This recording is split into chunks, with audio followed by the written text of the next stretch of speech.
Hi, everyone. I'm Liz Bowen. Thank you so much for tuning in to Rest Days and to Kyla for organizing this incredibly luminous and accessible event. I'm really honored to be here and super excited to share some of my newer work with all of you today. Um, a little bit about me. I'm the author of two poetry collections. The first was Sugar Blood, and that came out from Metatron Press in 2017. And my forthcoming collection, Compassion Fountain, will be out from Trembling Pillow Press later this year. A lot of my work, including in both of those collections, is drawn from my experience of chronic illness and disability over the past 20 years. The one that's been with me the longest is, and it's the focus of my first book, is type 1 diabetes. I am coming to you from my bedroom, which is in Lenape-Hawking, which is the unceded traditional territory of the Lenape people.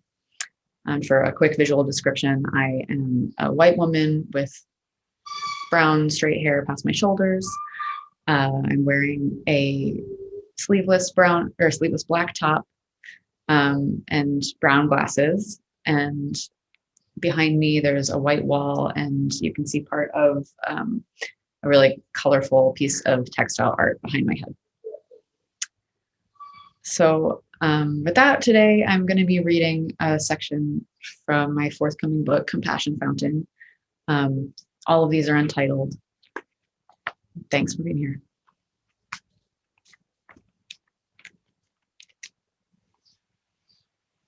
What if I were a locker and you filled me with blood? Slow formations of frozen and then unfrozen, glacial hate. Trucking like night breaks. The whiff of sociality sets me spitting in the corner, rat baby back on my bullshit. The billboard of my recoiling desire reads, "Where do you associate and why?" But I'm just down here in the couch soil, fantasizing about blackmailing family men, wishing I was the kind of person who keeps documents, a true and pissed off goat, dealing with Satan to deal with Satans, on the steps where I envision comfort as a hole in the ground. Meanwhile, at least my square eyes, trained. I'm just down here in the ladies' room, screeching like a teenager, on top of these offices where married men fuck their grad students and wipe themselves off on everyone else. It's like they can't even hear me writing in the bathroom stall. The only thing more boring than a white man with an office is his secrets. Demons come shining. It's the guardians who churn my bed guts and make me girl trash. I have said to a powerful person, "Have you ever actually seen a tree? What if scorn is your life?" Don't answer that. All I wanted to do was put an end to a fungal conversation. Networks spored from spongy department alcohol, rage soft on my palate like a mercy. The champagne of beers, left-wing lighting, and artwork questionably leaning. Questionable always, a vertebra marking it knows not what wall. Ensconced in plush, the couch opens its mouth to sop me. There are so many parts of animals in here, and trees, they fell with brute calculus in 30-year sheet graphs.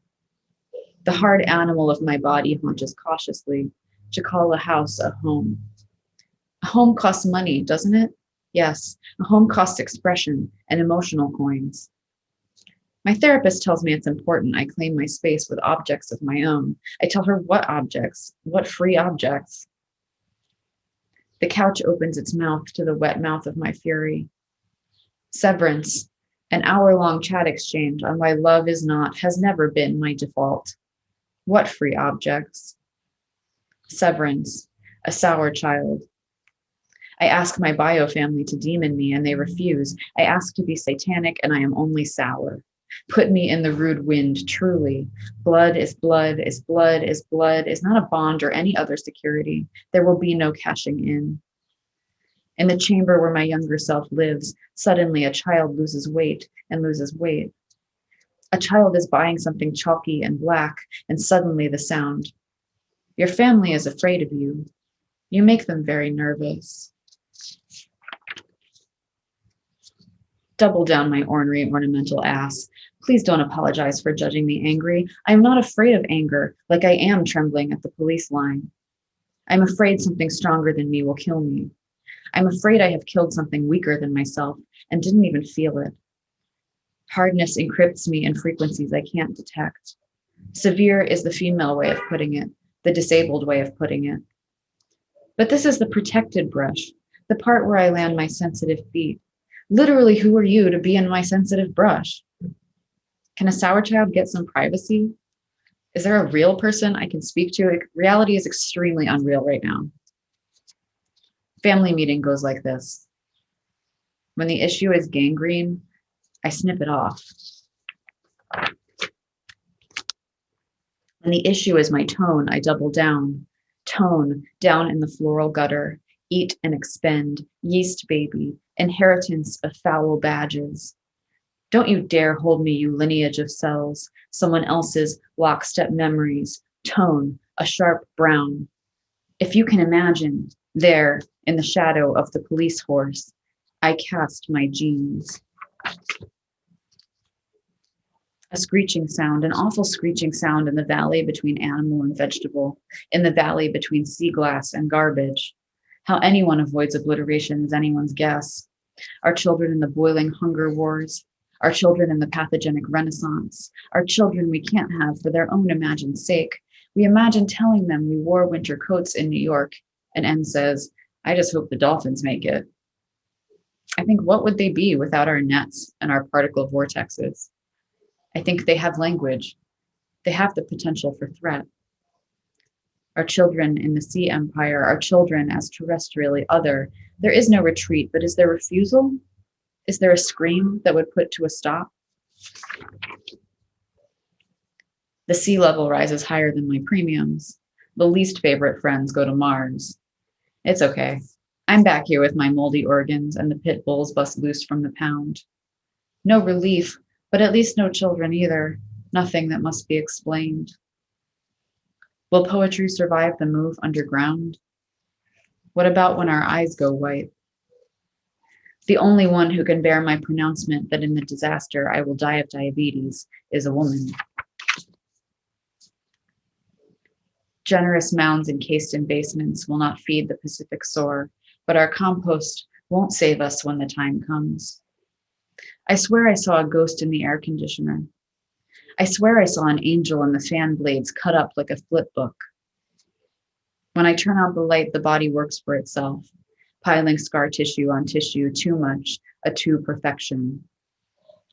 And somewhere a Republican thinks they know me, like they know how to aim. Sick in the workplace, piss in the exam room, always having to piss, denying piss.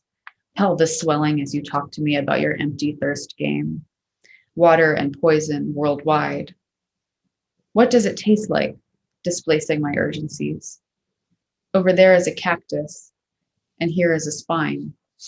The thing about money is you still have a body. Not everyone is entitled to their own movements, like fence jumping or pulling up edible roots. Other people's families ask what mine does for exercise. I'm like, LMAO, they get out of bed. All day I dream about single payer. Abolish poems about New England childhoods, the princess peas all the way down to the pea. And here we are, aggressive animals. Drinking a kidney to stay alive, swallowing saturated rug, sweeping the sparse and sour hairs. Will you gut the old room where the salamanders sip from the corners? Someone's paws on the window, someone's wet dirt. We moved here as comrades, circulated like pamphlets. The thing about loss is, it has a smell. Disclose me like a mineral, disclose me like a rock. The fan is on and it is out for blood. I am blood locker, with the heat lapping my gills, my angular pupils. My ganglion love bites carrying futures like postage, an older instance thrust forward. Disclose your need so I can bring it. Disclose in invisible messages. What do I become when I'm gone? A mundane vibration. My devastation has many facets. Some are ribbed for pleasure. Thank you.